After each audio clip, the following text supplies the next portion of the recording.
오늘 우리에게 주신 하나님의 말씀 시편 23편 1절부터 6절까지 말씀입니다. 우리 다 같이 한 목소리로 말씀을 읽겠습니다. 함께 읽습니다. 여호와는 나의 목자시니 내게 부족함이 없으리로다. 그가 나를 푸른 풀밭에 누이시며 쉴 만한 물가로 인도하시는도다. 내 영혼을 소생시키시고 자기 이름을 위하여 의의 길로 인도하시는도다. 내가 사망의 음침한 골짜기로 다닐지라도 해를 두려워하지 않을 것은 주께서 나와 함께 하심이라. 주의 지팡이와 막대기가 나를 안위하시나이다. 주께서 내 원수의 목전에서 내게 상을 차려주시고 기름을 내 머리에 부으셨으니 내 잔이 넘치나이다. 내 평생의 선하심과 인자하심이 반드시 나를 따르리니 내가 여호와의 집에 영원히 살리로다. 아멘. 할렐루야. 네, 우리가 기억력이 참 안 좋습니다. 아마 우리 성도님들도 다 깜빡깜빡하면서 사실 거예요. 핸드폰으로 막 통화하면서 나 핸드폰 어디 갔지? 막 찾고, 그 통화하시는 분도 야 빨리 찾아봐. 그리고 같이 막 정신없죠. 엄마들은 막 아이를 업어놓고 등에다 업고 있으면서 아이를 찾고 얘가 어디 갔나.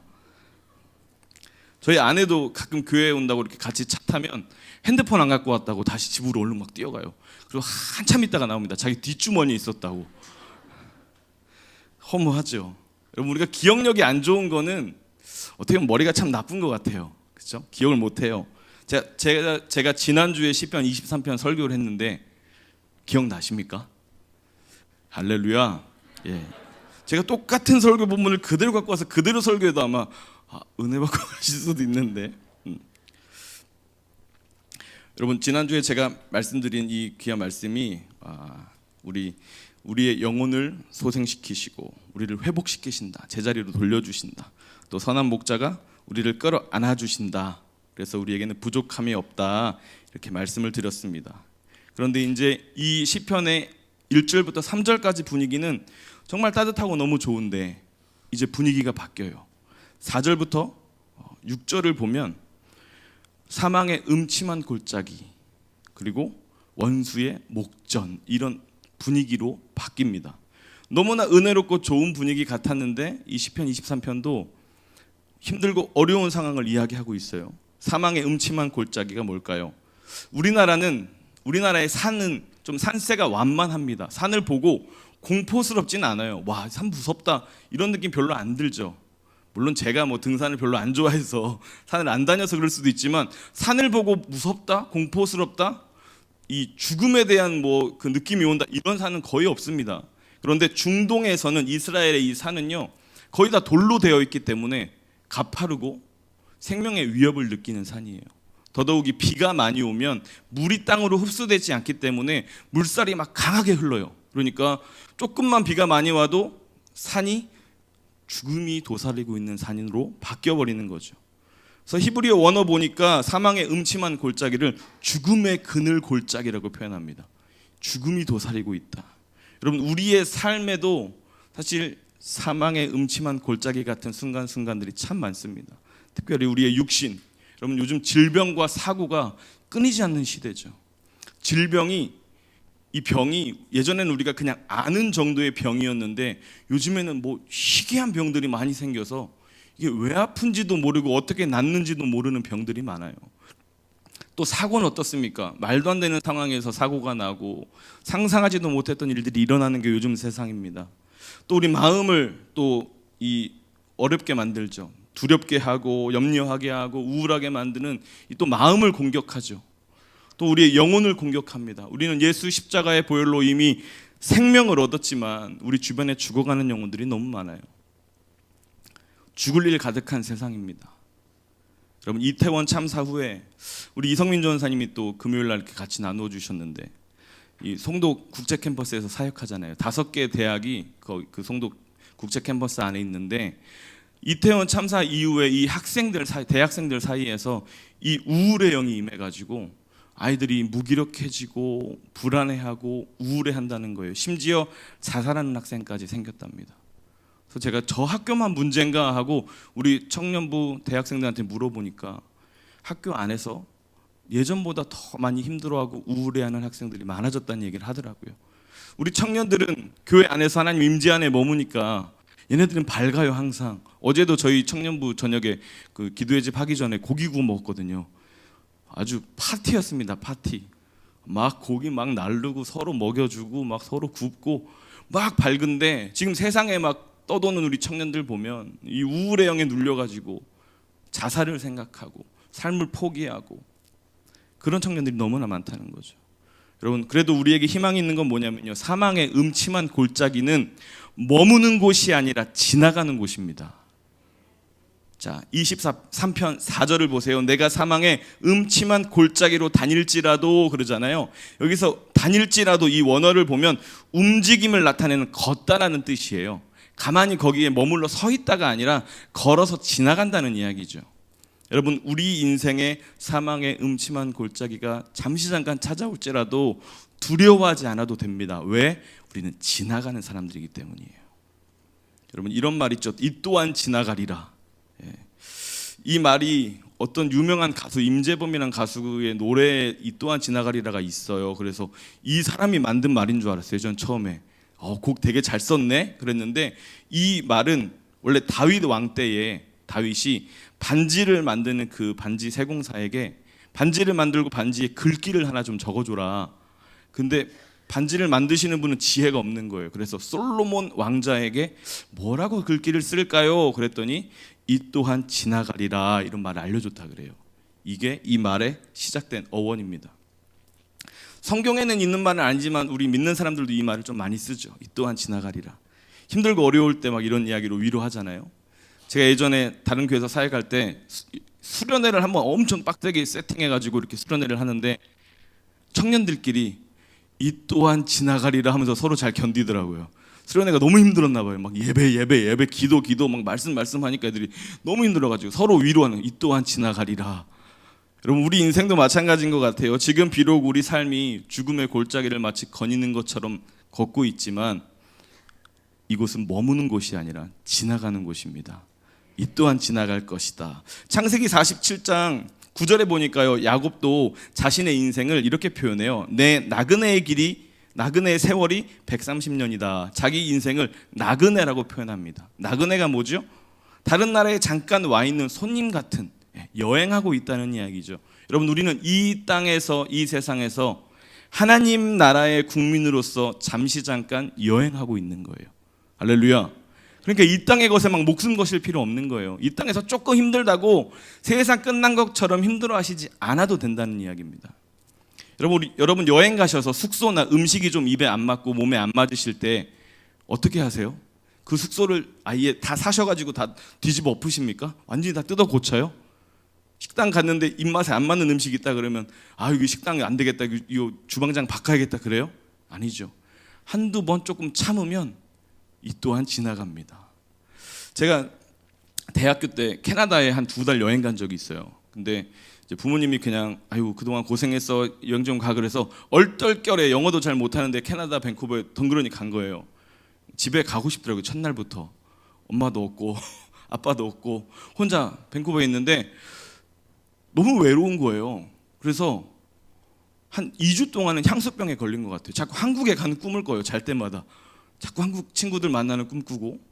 근데 한 2주 정도 지나고 좀 숙소나 아니면 먹는 거나 조금 포기하니까, 이건 적응이 아니에요. 포기해요. 어차피 못 먹어. 한국 음식 못 먹고 어차피 한국말 못해. 그냥 굶어 죽어도 영어를 해야 돼. 뭐 이렇게 모든 걸 다 포기하니까 캐나다의 아름다운 자연이 보이기 시작하는 거예요. 여러분, 지금 우리 인생도 마찬가지입니다. 이 세상의 것 막 끝까지 부여잡고 내가 어떻게 해봐야지 막 아둥바둥 사니까 하나님이 이 땅에서 주시는 기쁨을 찾지는 못하는 거예요. 여러분, 우리는 나그네 인생입니다. 이 땅의 것에 목숨 걸지 맙시다. 이 땅의 허무한 것들에 여러분 마음 뺏기지 마세요. 하나님은 우리에게 이 땅에서도 기쁨으로 살 수 있는 것들을 분명히 허락하셨습니다. 오직 하나님 나라를 바라보면서, 돌아갈 우리의 본향 하나님 나라를 바라보면서 이 땅을 걸어가면 이 또한 지나가리라. 어두운 사망의 음침한 골짜기도 우리는 기쁨으로 건너갈 수 있는 거죠. 또 한 가지 더, 원수의 목전이라는 이 분위기가 나오죠. 이건 영적인 눈으로 한번 봐야 돼요. 여러분, 이게 어떤 말일까요? 원수의 목전, 원수들이 눈앞에서 우리를 노리고 있다는 거예요. 양을 잡아먹기 위해서 무서운 맹수들이 항상 양을 노리고 있죠. 시편 142편 3절 보니까 내가 가는 길에 그들이 나를 잡으려고 올무를 숨겼다. 성경은 이렇게 이야기해요. 덫을 놓고 함정을 파놓고 양들을 잡으려고 우리의 원수들은 준비하고 기다리고 있다는 거예요. 여러분, 우리가 이럴 때일수록 더 정신 차려야 됩니다. 더 이상 슬픔과 우울함, 그런 감정들 때문에 자꾸 무너지고 우리의 인생을 허비하면 안 됩니다. 할렐루야. 사는 거는요, 여러분, 다 똑같아요. 다 힘들고 다 어려우시잖아요. 다 힘들어, 어려워, 계속 우리 머릿속으로 그런 생각하면 여러분, 소망의 주님을 볼 수가 없어요. 마치 리모컨으로 채널을 바꾸시듯이 여러분, 결단하고 확정하고 여러분의 마음의 채널을 바꾸시기를 원합니다. TV 보실 때 착착 누르면 바로 화면 바뀌잖아요. 요즘 월드컵 다 보고 계시죠? 저희 교회에서 월드컵 한번 봤는데 되게 재밌더라고요. 여기 화면이 커가지고. 근데 그때도 MBC를 봅니까? KBS를 봅니까? SBS를 봅니까? 이거 예민하시더라고요. 중계가 어디 거냐. 예. 그래서 제가 틀었기 때문에 제가 보는 MBC로 봤습니다. 근데 딱 누르면 바로 바뀌잖아요. 우리의 마음의 채널도 마찬가지예요. 나 우울해, 나 힘들어, 나 슬퍼, 이런 채널에 계속 마음을 두면 한없이 힘들어지고 어려워지죠. 하지만 소망 되신 예수님께로 채널을 바꾸면 여러분, 마음이 바뀌는 거예요. 결단할 때부터 시작되는 겁니다. 예전에 제가 우리 아이들과 아내와 함께 아주 작은 동물원에 간 적이 있어요. 근데 그 동물원이 참 독특했던 게 뭐냐면 사자와 호랑이를 아주 가까이에서 볼 수 있어요. 제가 제 인스타에 어제 영상을 하나 올렸는데 철창 하나를 놓고 사자를 볼 수 있고 철창 하나를 놓고 호랑이를 볼 수 있어요. 이쪽에는 사자가 있고 이쪽에는 호랑이가 있고 가운데 통로가 있어요. 여러분, 혹시 사자를 얼굴과 얼굴을 맞대고 보신 적 있나요? 저는 이렇게 가까이서 얼굴을 맞댔는데 어흥 하는데 진짜 오줌 쌀 뻔했어요. 너무 무서워가지고. 진짜 무섭더라고요. 근데 사자가 저희 아내를 보고 먹잇감으로 안 거예요. 그러니까 졸졸졸 쫓아다녀요. 그래서 이쪽으로 가면 여기로 사자가 오고 이쪽으로 가면 이쪽으로 사자가 오는 거예요. 저희 아내가 장난기가 많아가지고 달리기 시작하는 거예요. 저쪽 갔다가 막 왔다 갔다 막 계속 하는데 사자가 계속 따라옵니다. 그리고 나중에는 이 왔다 갔다 하는 게 격해져서 춤을 추더라고요. 막 앞에서 막 춤을 추는데 사자가 막 왔다 갔다 따라가다가 어찌할 줄을 모르고 나중에는 건드리지를 못하는 거예요. 여러분, 우리 인생도 마찬가지예요. 원수의 목전에 우리가 있지만 우리는 춤추면서 예배할 수 있습니다. 왜요? 예수님이라는 보호, 그 철창, 예수님이 우리를 보호해 주시기 때문에 원수는 우리를 건드릴 수 없어요. 앞에서 아무리 우리가 무엇을 하든지 상관없습니다. 하나님은 우리와 함께 하십니다. 우리는 사망의 음침한 골짜기에서도 원수의 목전에서도 여전히 춤추며 예배하는 예배자들인 줄로 믿습니다. 자, 그래서 우리는 뭐 해야 돼요? 날마다 싸워 이겨야 됩니다. 무너지면 안 됩니다. 마음이 무너지면 안 돼요. 우리 예배가 무너지면 안 됩니다.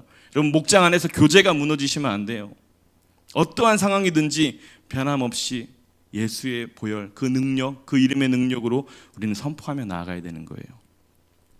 저희 아이들이 지금은 6살인데 한 3살 때쯤에 저하고 놀이터 가면 쌍둥이라서 그런지 둘이 연합이 잘 됩니다. 그래서 형들이 이렇게 좀 건드리잖아요. 그러면 두 아이가 같이 덤벼요. 둘이 같이 손잡고 소리 빽 지릅니다. 저리 가! 그러고 막 하지 마! 소리 지르고.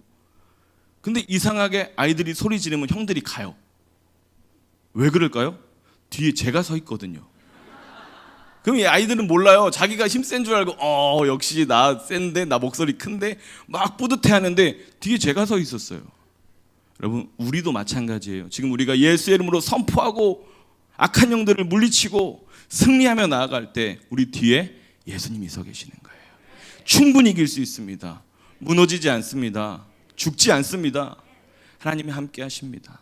우리 뒤에 서 계시는 예수님이 오늘도 이겼구나 박수 쳐주시는 거예요. 사도행전 16장 18절 보니까 예수 그리스도의 이름으로 내게 명하노니 그에서 나와라, 그러니까 귀신이 즉시 나옵니다. 지금 이 시대를 애워싸고 있는 이 악한 영들, 우리 예수의 이름으로 대적할 때, 선포할 때 모든 귀신이 떠나가고 이 도시에, 우리의 가정에, 또 이 나라의 영적 기류가 달라질 줄로 믿습니다. 자, 그래서 우리가 사망의 음침한 골짜기와 원수의 목전에서도 흔들리지 않고 당당하게 걸어갈 수 있는 이유, 첫 번째는 완벽하게 우리를 보호해 주시기 때문이에요. 우리를 완벽하게 보호하십니다. 제가 지난주에 우리 청년들하고 진짜 양떼 목장에 갔어요. 주일날 오후에. 저희 목장, 청년들 목장도 다 개편되기 때문에 마지막 추억 만들자, 사진 찍자 그래가지고 한 50명 청년들 데리고 저 논현동의 양떼 목장 갔는데 진짜 양은 더럽습니다. 멀리서 봐도 아주 더럽습니다. 그래서 제가 느낀 게 있어요. 아, 나도 이렇게 멀리서 볼 때도 별로 안 좋아 보이겠구나. 나도 저렇게 더럽구나. 근데 특별한 걸 발견했어요. 양을 실물로 보니까 뭐가 더 느껴지냐면 양은요, 얇은 다리에 비해서 되게 뚱뚱해요. 뛰지를 못합니다. 그리고 자신을 지켜낼 만한 강한 힘도 없어요. 강한 이빨도 없고 강한 발톱도 없고 뿔도 없어요. 뿔이라고 있는 게 안으로 말려가지고 하나 쓸모 없어요. 나뭇가지나 걸리기나 하지 누구 때려 박아서 이길 수 있는 뿔이 아니에요. 다시 말하면 양은요, 자기 자신을 스스로 지킬 수가 없어요. 보호를 받아야 돼요. 그래서 선한 목자는 항상 양과 함께합니다. 양을 보고 있어요. 양에게 관심이 있어요. 그래서 시편 23편 4절 보니까 주께서 나와 함께 하신다 이렇게 고백합니다. 우리가 사망의 음침한 골짜기로 다닐지라도 두려워하지 않는 이유는 선한 목자가 함께 계시기 때문이에요. 그분이 우리를 보고 계시기 때문이에요. 이사야 43장 1절부터 2절 같이 한번 읽어볼까요? 야고바 시작. 야고바 너를 창조하신 여호와께서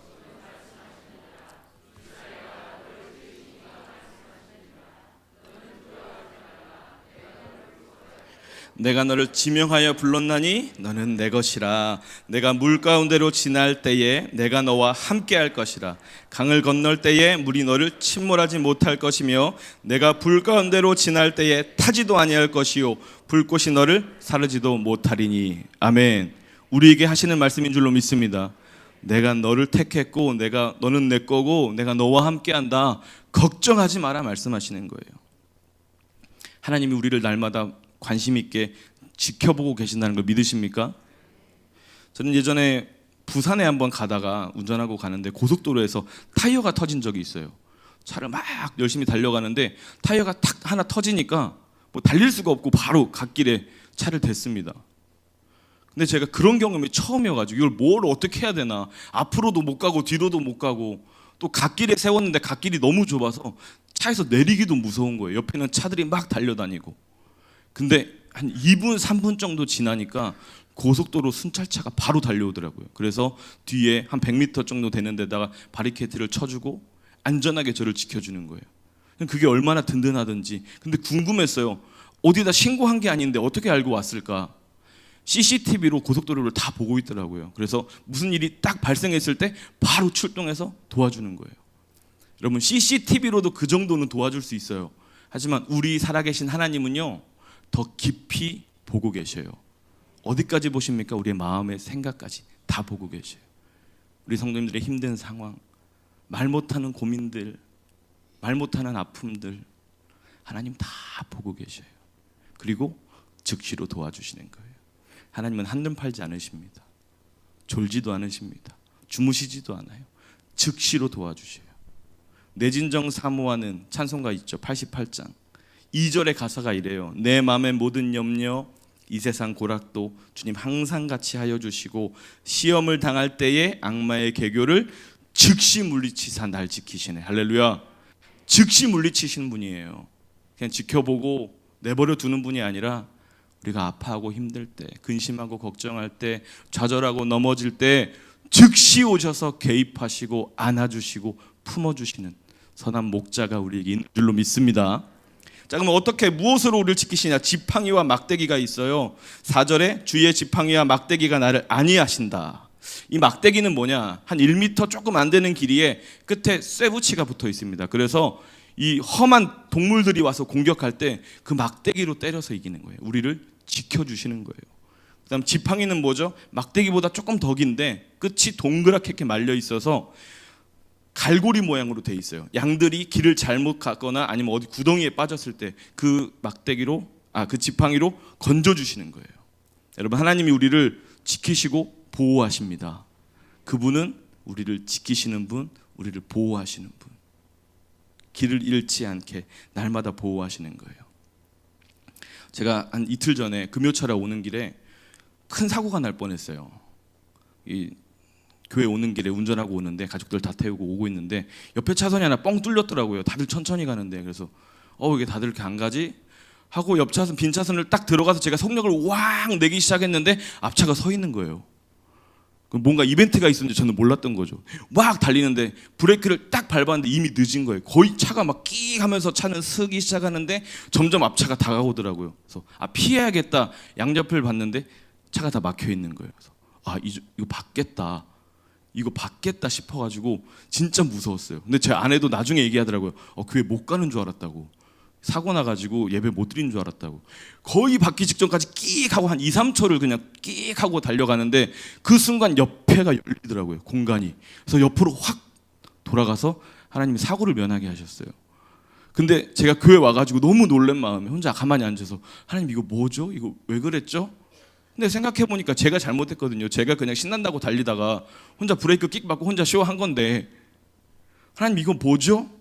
제게 하나님 이런 마음 주셨어요. 네가 잘못해도 네가 실수해도 그래서 사방이 막혀도 하나님은 길을 여신다. 하나님은 살 길을 열어주신다. 지금 우리가 잘못 선택하고 잘못 판단하고 때로는 실수하고 때로는 바보 같은 짓 해도 하나님은 반드시 살 길을 여신다. 죽게 내버려 두지 않으신다. 여러분 하나님의 지팡이와 막대기로 우리를 보호하시고 인도하여 주시는 줄로 믿습니다. 천천히 다닙시다. 우리를 위해서 대신 싸워주시고 갈 길을 인도하시는 그 하나님, 지금도 선한 목자가 우리를 완벽하게 보호하고 계십니다.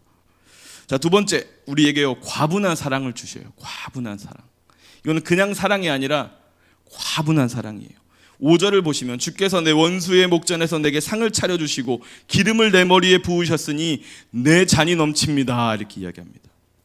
원수들이 보고 있는데 그 앞에서 뭐 해주신대요? 상을 차려주셔요. 이거는 잘했다고 상을 주시는 게 아니라 밥상을 차려주신다는 이야기예요. 밥상. 우리나라에서는 밥상을 차린다 그러면 뭘 생각하시죠? 우리 어머니들은 뭘 생각하시죠? 숟가락 놓고 젓가락 놓고 국 뜨고 밥 뜨고 찌개 놓고 반찬 놓고 이게 상차림이잖아요. 근데 이 유대인들에게는요 상 차린다는 게 사실 별로 숟가락 이런 식기도구가 거의 없기 때문에 그냥 음식 하나 놓고 적당한 빵, 적당한 음식 하나 놓으면 그냥 상 다 차린 거예요. 그럼 별로 정성이 없잖아요. 여기서 말하는 상 차린다는 거는요 밥을 준비한다는 거예요.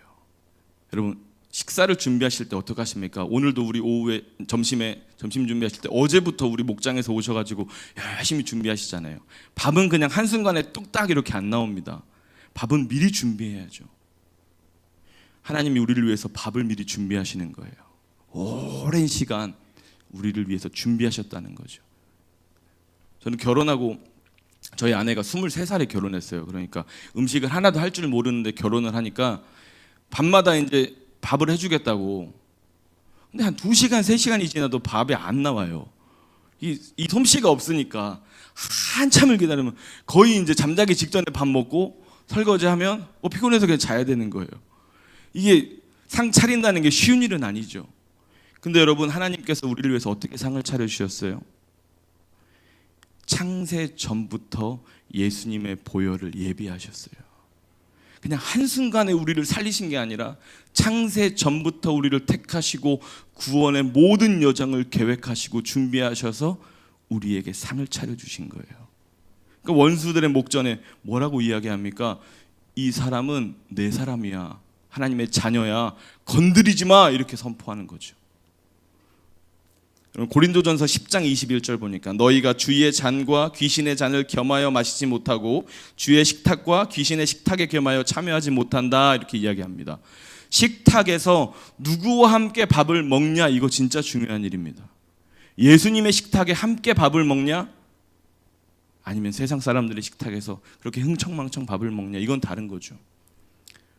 여러분 밥을 함께 먹는다는 거는요 어떻게 보면 신분을 말하는 거예요. 왕과 함께 밥 먹는 사람은 왕의 신분이에요. 그런데 거지와 함께 밥 먹는 사람은 거지의 신분이죠. 여러분 예전에 어떤 유명한 여배우가 아주 큰 시상식에 3만 원짜리 원피스를 입고 나온 거예요. 그 사람들이 손가락질하고 비난한 게 아니라 그 3만 원짜리 원피스를 사기 시작했어요. 그래서 완판이 됐습니다. 없어서 못 팔게 됐어요. 이게 뭘 의미하냐면 여러분, 누가 함께 취했느냐가 중요한 거예요. 연약한 우리 인생을 예수님이 취하셨을 때 우리 인생이 달라지는 거예요. 명품을 입어서 명품이 되는 사람은 가짜입니다. 근데 검은색 비닐봉다리 하나 들고 있는데 그 봉다리가 명품이 됐다? 그 사람이 진짜 명품인 사람이죠. 예수님도 마찬가지예요. 지금 우리 인생에, 하찮은 우리 인생에 주님이 나를 품어주셨을 때 내 인생이 명품이 되는 거예요. 내 인생이 진짜가 되는 겁니다. 진짜 예수님이 나를 품으셨을 때 나는 진짜 인생을 살게 되는 거죠. 그래서 예수님이 원수의 목전에서 상을 차려주시고 함께 밥을 먹으면서 주의 보혈놀이를 덮어주시면서 이야기하는 거예요. 얘는 진짜 나의 사람이다. 얘는 진짜 내 자녀다. 건드리지 마라. 너는 털끝 하나 건드리지 못한다. 선포하시는 거예요. 그리고 뭐 하십니까? 기름을 부어주시죠. 그것도 넘치게 부어주셔요. 성경에서 기름을 붓는다는 거는요, 왕이나 제사장을 세울 때 아니면 아픈 곳을 치료할 때 기름을 붓는 용도가 있죠. 근데 오늘 여기서 말하는 의미는 귀한 손님을 대접할 때 기름을 붓는 거예요. 이 사람은 정말 존귀한 사람이다. 정말 귀한 사람이다. 그러니까 마가복음 14장에 예수님에게 나드 향유를 부은 한 여인이 나오죠. 여기서 예수님을 귀하게 여기면서 아무도 귀하게 여기지 않고 천대했던 그 예수님을 이 한 여인이 귀한 손님으로 향유를 붓잖아요. 그런 의미로 주님이 오늘 우리에게 이 사람은 가장 귀한 나의 사람이다. 근데 제가 오늘 아침에 예배를 준비하면서 잠깐 묵상하는데 하나님 이 깨달음 하나 더 주셨어요. 기름을 부은 이유가, 여러분, 기름을 부으면 이 나드 향유는 향기가 있잖아요. 왜 우리에게 기름을 부으셔서 향기 나게 하실까요? 죄의 악취를 지우시고 보혈의 향기 나게 하시는 거예요. 우리 인생 어떻게 보면 죄의 악취가 나는 그런 인생이었지만 이제 예수의 보혈을 우리에게 충분하게 부어주셔서 이제는 예전의 악취가 아닌 이제는 예수 그리스도의 보혈의 향기가 나는 줄로 믿습니다. 우리 인생이 달라진 거예요. 이전과는 다른 겁니다. 우리 성도님들의 모든 삶에 하나님의 그 충분한 사랑이 부어진 줄로 믿습니다. 마지막 세 번째입니다. 영원한 평안함을 우리에게 주셔요. 영원한 평안함. 시편 23편 6절 보면 내 평생의 선하심과 인자하심을 반드시 내가 따르리니 내가 여호와 집에 영원히 살리로다.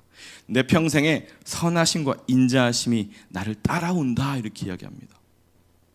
하나님의 선하신 그 사랑이 우리를 애워싸고 있다는 이야기예요. 우리의 뒤를 지켜주시는 목자가 있다는 이야기죠. 여러분, 사람은요 후방에 대한 두려움이나 불안함이 있습니다. 뒤에는 눈도 없고 뒤에는 방어할 아무런 방법이 없기 때문에 사람들은 뒤에가 항상 불안하고 허전해요. 잘 모르시죠? 여러분, 부부끼리 아니면 연인끼리 뒤에서 이렇게 안아주신 적 있으세요? 그런 건 가족끼리 하는 거 아닙니까? 그런 거 하면 큰일 나나요? 제가 어제 저희 아내가 설거지 하고 있길래 뒤에 가가지고 딱 이렇게 안아줬는데 저리가 이렇게 하더라고요. 여러분들, 뒤에서 이렇게 안아주면 평안함이 있어요. 되게 포근함이 있습니다. 왜 그럴까요? 우리는 항상 뒤에가 불안하거든요. 맹수들을 봐도 그래요. 강한 맹수들은요 절대 정면으로 공격하지 않습니다. 뒤에서 공격하거나 뒤에 처지는 동물들을 낚아채죠. 잘 한번 생각해 보세요. 지금 우리 삶에 눈앞에는 어려움이 보이지 않아도 우리 뒤를 따라오고 있는 무서운 맹수들이 노리고 있다는 거예요. 그때 주님 뭐 하십니까? 고린도후서 4장 8절 보니까 우리가 사방으로 우겨쌈을 당하여도 쌓이지 아니하며 답답한 일을 당하여도 낙심하지 않는다. 사방에 우리를 애워싸도 우리의 뒤를 끝까지 지켜주시는 선한 목자가 있다고 오늘 이야기하는 거죠. 이사야 43장 1절 2절 보니까 너는 두려워하지 마라. 너는 내 거다. 내가 너와 함께 한다. 확증해서 이야기하시는 거예요. 여러분, 주님이 우리와 함께 하십니다. 우리의 삶이 불안하고 걱정되고 염려될지라도 여러분, 두려워하지 말고 나는 하나님의 것이다. 내가 하나님이 나와 함께 한다. 그 확신을 가지고 살면 이 모든 두려움과 염려는 떠나갈 줄로 믿습니다. 근데 제가 여기까지 설교하면 그냥 기존에 많이 들으셨던 설교잖아요. 그렇죠? 이 내용 다 들어보셨잖아요. 그럼 뭐가 다를까요? 여러분, 왜 우리가 자꾸 이 말씀을 너무나도 잘하는데 왜 자꾸 부족합니다, 어렵습니다, 힘듭니다, 근심하고 걱정할까요? 자꾸 겁먹고 두려워할까요? 하나님의 임재를 계속 누리지 못하기 때문이에요. 하나님의 보호하심과 인도하심, 그분이 함께 하신다는 것을 자꾸 잊어버리는 거예요. 하나님의 임재의 자리에 머물러 있으면 여러분 이것을 잊을 수가 없어요. 왜요? 그 임재하심을 통해서 우리는 날마다 경험하죠. 하나님 나와 함께 하시는구나. 그분이 나를 버리지 않는구나. 그분이 나를 붙들고 있구나. 시편 23편 6절 보니까 마지막에 내가 여호와의 집에 영원히 살리로다 이렇게 결단하는 거예요. 나를 지키시는 여호와, 나의 선하신 목자, 그분을 잊지 않기 위해서는 여호와의 집에 영원히 거하는 거예요. 여호와의 집이 어디에? 바로 이 교회, 기도의 집을 이야기합니다. 하나님의 임재가 머무는 이곳, 이곳에 있을 때 우리는 선한 목자를 잃어버리지 않는 거예요. 시편 84편 10절 보니까 내 하나님의 성전 문지기로 있는 것이 나는 좋습니다 이렇게 이야기합니다. 다윗의 궁전이 얼마나 좋았겠어요? 최고급으로 지었겠죠. 하지만 그 궁정에서 사는 것보다 그냥 성전에 문지기로 있는 것이 나는 더 행복합니다 이렇게 이야기하는 거예요. 왜요? 환경이 좋아서요? 아닙니다. 하나님이 임재하시기 때문이에요. 임재의 자리를 사모한다는 이야기죠. 여러분, 우리가 잘 아는 시편 27편 4절, 이 말씀 잘 아시죠? 원띵의 말씀인데 우리는 5절 6절을 잘 안 읽어봐서 그 내용을 좀 깊이 잘 못 나눴던 것 같아요. 제가 4절을 같이 한번 읽어보세요. 시작. 내가 여호와께 바라는 한 가지 일, 그것을 구하리니 곧 내가 내 평생에 여호와의 집에 살면서 여호와의 아름다움을 바라보며 그의 성전에서 사모하는 그것이라. 자, 5절 이어서 여호와께서 환난 날에 나를 그의 초막 속에 비밀히 지키시고 그의 장막 은밀한 곳에 나를 숨기시며 높은 바위 위에 두신다. 우리가 하나님의 임재를 갈망하고 그 임재 안에 머물면 하나님이 우리를 지키신다는 거예요. 또 6절에 이제 내 머리가 나를 둘러싼데 원수 위에 들리리니 내가 그의 장막에서 즐거운 제사를 드리겠고 노래하며 여호와를 찬송합니다 이렇게 고백하는 거죠. 우리가 그 원띵의 마음으로 임재의 자리에 머물면 오늘 시편 23편에서 말씀하신 그 인도하심과 보호하심과 우리를 지켜주신 그 선한 목자의 강력한 능력이 우리에게 함께 한다는 거예요. 그럼 우리가 지금까지 왜 그것을 못 누리고 살았을까요? 임재의 자리를 자꾸 떠나는 거예요. 어디에 머물러 있는가, 이게 정말 중요합니다. 사람은요 환경의 영향을 받게 돼 있어요. 여러분, 무당이나 점집 많은 동네 가면 영적으로 느끼시죠? 뭔가 무겁고 침울하고 우울하고 심지어 땅값이나 뭐 집값도 떨어진다 그래요. 여러분, 예수 믿지 않는 사람들도 그런 데는 가기 싫어합니다. 하지만 우리 교회 들어오면 여러분 어떠십니까? 이 자리, 이 공간은 하나님의 눈과 귀와 주님의 마음이 머무는 곳입니다. 우리가 매일 끊이지 않고 기도의 집 하면서 예배하잖아요. 그 예배의 자리에 하나님이 날마다 머무시고 이 공간에서 하나님은 사랑하는 성도들이 무엇을 기도하는지 어떻게 예배하는지 집중하고 계신다는 거예요. 어제 우리 청년들이 기도의 집을 했어요. 밤에 함께 예배하는데 안 오신 분들은 못 느끼는 건데 살아계신 하나님을 이 자리에서 직접 경험합니다. 하나님 진짜 살아계시구나. 하나님 진짜 일하고 계시는구나. 그분이 우리와 함께 하시는구나. 이 공간에 머물고 계시는구나를 느낄 수 있어요. 어떻게 느껴요? 라고 하면 이건 제가 뭐라고 말로 표현할 수 없어요. 일단 오셔요. 기도의 집에 오셔서 함께 예배하면 하나님이 임하시는 것을 직접 느끼시죠. 여러분, 하나님의 임재를 사모해야 됩니다. 역대하 7장 15절 16절 우리 교회 주시는 말씀이에요. 이제 이곳에서 하는 기도가 내가 눈을 들고 귀를 기울이리니 이는 내가 이미 이 성전을 택하고 거룩하게 하여 내 이름을 여기에 영원히 있게 하였음이라. 내 눈과 내 마음이 항상 여기에 있으리라. 할렐루야. 이것이 우리를 향한 하나님의 마음입니다. 이 교회와 이 자리를 향한 하나님의 마음이에요. 여러분, 예배를 사모하시기를 바랍니다. 우리는 지식적으로 너무나 잘 알고 있어요. 하나님 나를 보호하신다, 나를 지켜주신다, 나와 함께 하신다. 하지만 날마다 까먹어요. 세상에 나가서 살아보면 그렇죠. 까먹고 또 힘들고 또 어려워지고 또 쓰러지고 또 무너지고 또 성차받고 또 시험 들고, 그것을 이제 안 하려면, 그 악순환을 안 하려면 하나님의 임재의 자리에서 날마다 하나님의 임재에 머물러 있어야 돼요. 예배하는 자들. 그래서 제가 말씀을 마무리하면서 이런 거 상상해 봤어요. 사망의 음침한 골짜기에서도, 또 원수의 목전에서도 사자 앞에서 춤췄던 저희 아내처럼 춤추며 예배하는 자들이 되시기를 간절히 바랍니다. 환경에 주눅 들고 야 어떻게 큰일 났어 이러지 마시고 그냥 여전히 나는 하나님 앞에 자유함으로 예배합니다. 그럼 맹수들이 보고 원수들이 우리를 보고 입맛만 다시고 떠나갈 줄로 믿습니다. 예수의 강력한 능력이 우리를 에워싸고 그 능력으로 예배하는 자들은 하나님이 끝까지 지키시고 책임져 주실 줄로 믿습니다.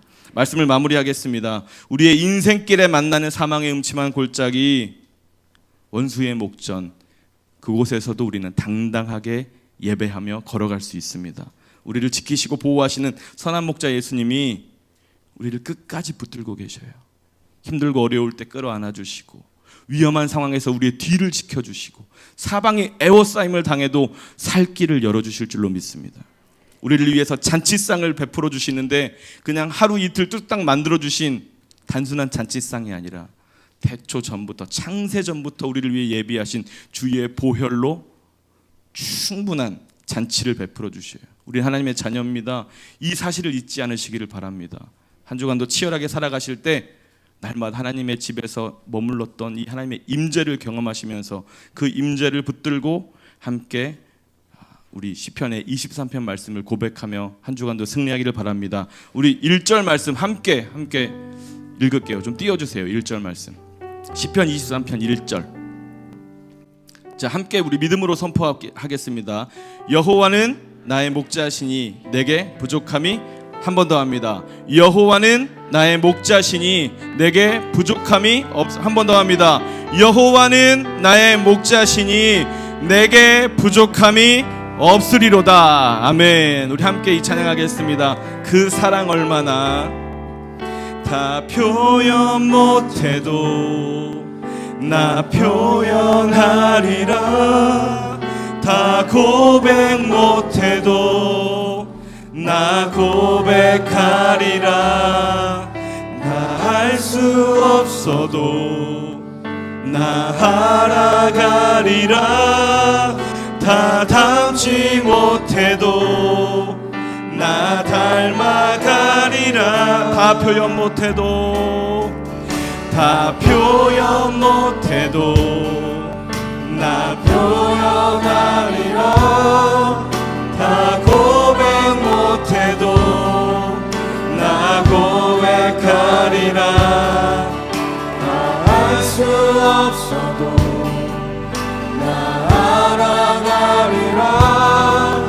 다 닮지 못해도 나 닮아가리라. 그 사랑 얼마나, 그 사랑 얼마나 아름다운지, 그 사랑 얼마나 날 부욕해 하는지, 그 사랑 얼마나 크고 놀라운지를, 그 사랑 얼마나 나를 감격하게, 그 사랑 얼마나 아름다운지, 그 사랑 얼마나 날 부욕해 하는지, 그 사랑 얼마나 크고 놀라운지를, 그 사랑 얼마나 나를. 우리 자리에서 일어나서 한 번 더 찬양합시다. 그 사랑 얼마나 아름다운지, 그 사랑 얼마나 날 부욕해 하는지, 그 사랑 얼마나 크고 놀라운지를, 그 사랑 얼마나 나를 감격하게 하니. 아멘. 우리 시간 기도할 때 하나님의 그 풍성하신 그 사랑, 내게 과분한 그 사랑 하나님 잊지 않게 하여 주시옵소서. 우리가 인생길 걸어갈 때에 때로는 사망의 음침한 골짜기 원수의 목전을 걸어갈지라도 주님의 사랑이 나를 애워싸고 있음을 깨닫게 하여 주옵소서. 머무는 자리에서 이제는 지나가는 자리가 되게 하여 주셔서 하나님 두렵지 않게 하시고 예수의 보혈 우리를 지켜주실 때에 우리는 여전히 춤추며 예배하는 자들이 될 것입니다. 이 시간 믿음으로 선포하며 기도하겠습니다. 주여! 오늘 들었던 이 말씀이 듣는 말씀에서 끝나지 않고 여러분들의 삶에 살아내는 말씀으로 생명력 있는 말씀이 될 수 있기를 주님의 이름으로 다시 한번 축복합니다.